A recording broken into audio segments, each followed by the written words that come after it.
গাছের ফল খেতে কার না ভালো লাগে বলো তো? আর খাই আর না খাই, দেখতে তো আরও বেশি ভালো লাগে। তবে আমি কিন্তু কাঁঠাল মোটেই পছন্দ করি না, মানে একদমই খাই না। তবে আমি জানি তোমরা অনেকেই কাঁঠাল পছন্দ করো। আমার বাড়িতে আমার শ্বশুরমশাই, শাশুড়ি মা, ওনারাও খুব ভালোবাসে কাঁঠাল খেতে। আর এই যে কাঁঠালটা দেখছো, এটা কিন্তু আমাদের বাড়ির গাছের প্রথম পাকা কাঁঠাল। প্রতি বছরই কাঁঠাল হয়, তবে সেটা এঁচোড় থাকতে থাকতেই খাওয়া হয়ে যায়।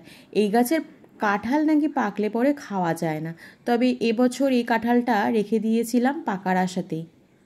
তারপরে যখন পারলাম তখনও দেখলাম পাকেনি।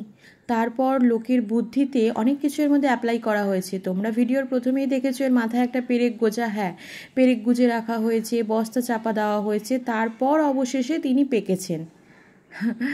আর আরেকটা কথা কি জানো তো, এর স্বাদ নাকি খুব মিষ্টি ছিল। যারা যারা খেয়েছে তারা সবাই প্রশংসা করেছে। অপমান এত সহ্য করতে পারিনি, প্রতি বছরই অপমান করি, পাকে না পাকে না। তো এবছর ওর খেল দেখিয়ে দিয়েছে, সারা বাড়ি কাঁঠালের গন্ধে ময় ময় করছিল।